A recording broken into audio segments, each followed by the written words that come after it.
2024 1099 ఆస్పిరెన్స్‌ది రిజల్ట్ వచ్చిందనమాట. So, we take it as 1100. అందులో మన తెలుగు రాష్ట్రాల నుండి 78 మంది 78 స్టూడెంట్స్‌కి ర్యాంక్స్ వచ్చాయి. అదే మనం గొప్ప అనుకుంటున్నాం. 78 ఎందుకంటే లాస్ట్ టైమ్ 75 ఈసారి 3 ఎక్కువ 78 వచ్చిందనమాట. చాలా బాగా వచ్చింది తెలుగు రాష్ట్రాలకి, తెలుగు పిల్లలకి బాగా వచ్చిందని అనుకుంటున్నాం. కానీ ఓన్లీ ఉత్తరప్రదేశ్‌లో 138 వచ్చాయి. బా! ఓన్లీ ఉత్తరప్రదేశ్‌లో. అంటే దాదాపు డబుల్. ఇప్పటికి కూడా మన తెలుగు పిల్లలు సివిల్ సర్వెంట్స్ లాగా నంబర్ తక్కువగా ఉంది.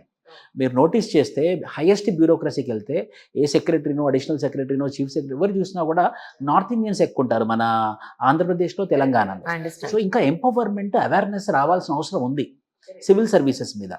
అదే engineering as well as doctor అని చెప్పేసి ఇంకా ప్రిపేర్ అవుతున్నారు.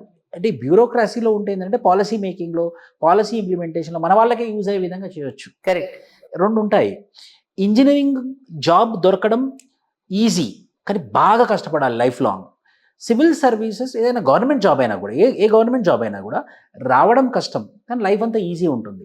ఈ మధ్యలో ఈ డిమార్కేషన్, ఈ డిఫరెన్స్ మన వాళ్ళు చేసుకోలేకపోతున్నారు. అందుకోసం మన వాళ్ళు గవర్నమెంట్ సెక్టర్లో తక్కువ ఉన్నారు మేడం. కానీ అంటే నేను చాలా మంది కొంతమందికి చూసాను ఏంటంటే, ఇప్పుడు సపోజ్ ఈ అబ్బాయిని మీరు గుర్తించారు, ఖచ్చితంగా ఈ ఇయర్ కాకపోతే నెక్స్ట్ ఇయర్ అయినా సాధించేస్తాడు అని చెప్పాను. So special focus on him. లేదు నువ్వు కూర్చో అని అతన్ని కూర్చోపెట్టి తనని పర్సనల్గా మీరు ట్రీట్ చేసిన విధానం కానీ, లేదు అని అంటే తన ఇంట్లోనే ఉంచి పెట్టడం కానీ, ఇలాంటివి మీరు చేసే అవకాశం ఉందా, చేస్తున్నారా?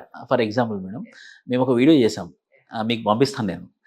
2022లో మా అకాడమీలో ప్రతీష్ ఎలా వచ్చాడు అనుకోకుండా మేము యాక్సిడెంటలీ వీడియో కూడా తీసుకున్నాం అప్పుడు. అవునా? 2023లో ఎలా ఉన్నాడు, నేను ఒక ఆన్సర్ ఎక్స్ప్లెయిన్ చేస్తున్నప్పుడు పక్కన కూర్చున్నాడు అనమాట. 2024లో ఎలా ఉన్నాడు, ఇప్పుడు 2025లో ఎలా ఉన్నాడు అని ఇట్స్ యాక్సిడెంట్. మేము ఆ వీడియో తీసి పెట్టుకోలేదు, నా ఫోన్లో ఉండే. ఇవన్నీ కలిపి మేము ఒక వీడియో చేసాం ఈరోజు. Happens madam. అంటే అది అనుసంధానం, స్టూడెంట్స్ పట్ల టీచర్ పట్ల రెస్పెక్ట్. టీచర్స్ అనుకుంటారు కానీ టీచర్స్ దగ్గర నైతిక విలువలు ఉంటాయి. మంచి విద్యార్థి వచ్చినప్పుడు ఖచ్చితంగా ఉపాధ్యాయుడు ఎలా అయినా సరే హెల్ప్ చేయాలి ఈ విద్యార్థికి అని అనుకుంటారు. 90% విలువలు ఉన్నాయి టీచర్స్లో, 95% విలువలు ఉన్నాయి పేరెంట్స్లో. అంటే ఒక 5% తీసేస్తే పేరెంట్స్లో, 10% టీచర్స్లో తీసేస్తే ఇంకా 90%, 95% అయితే ఉంది.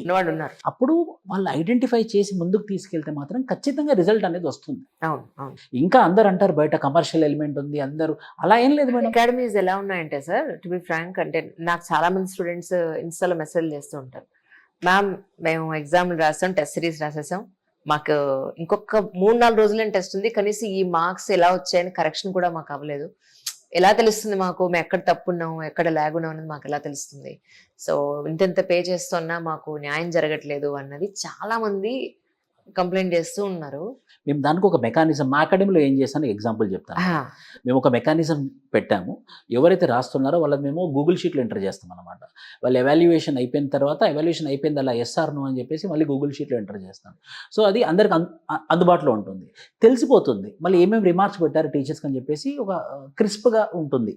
సో దాని ద్వారా ఏమవుతుంది అంటే ఎవరైతే ఆ డిపార్ట్మెంట్లో ఉన్నారో అందరికి తెలిసిపోతుంది ఎవాల్యుయేషన్ అయిందా కాలేదా అని.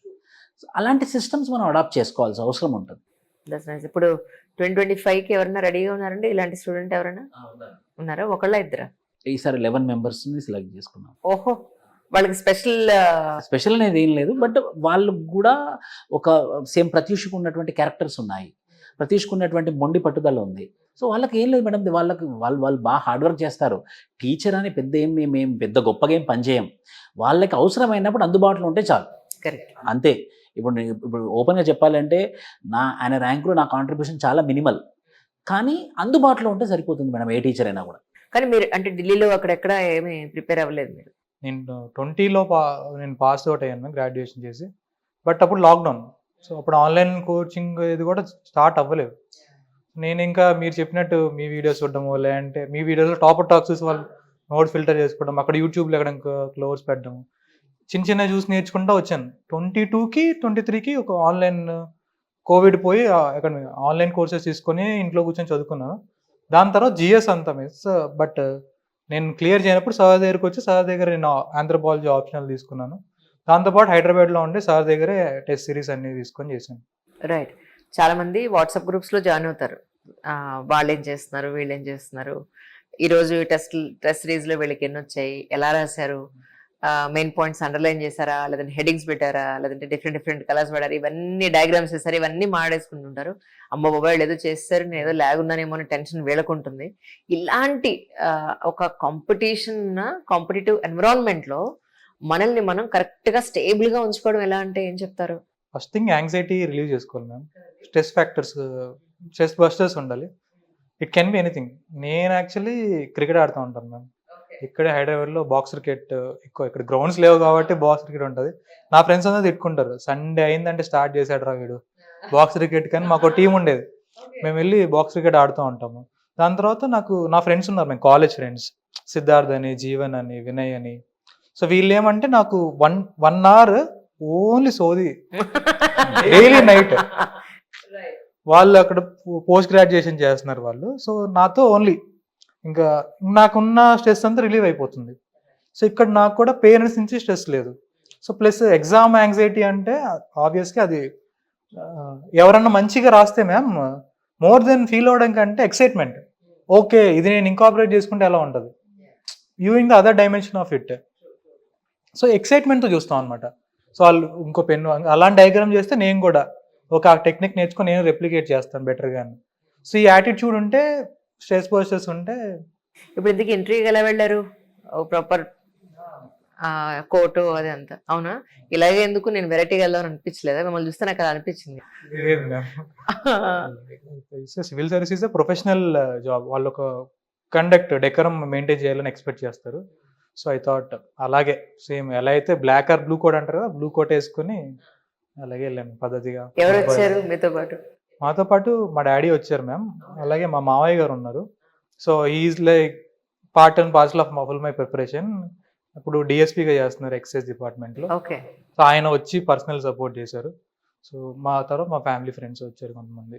నాన్నగారు వస్తానంటే అక్కర్లేదు మీరెందుకు, నేను పెద్ద ఆయన కదా నేను చూసుకుంటా అన్నారా? లేదే నన్ను చూసుకోవడానికి రాలేదు మ్యామ్, ఆయన నేను చూసుకోవడానికి అక్కడ ఉన్నారు. ఆయన ఇక్కడ ఉండి ఎక్కువ టెన్షన్ పడతారు. అదే నేను పక్కన ఉంటే నువ్వు టెన్షన్ పడకు, జరుగుతుంది, నేను కొంచెం కూల్ చేస్తాను. సో ఆయన కోసం నేను అదే రివర్స్.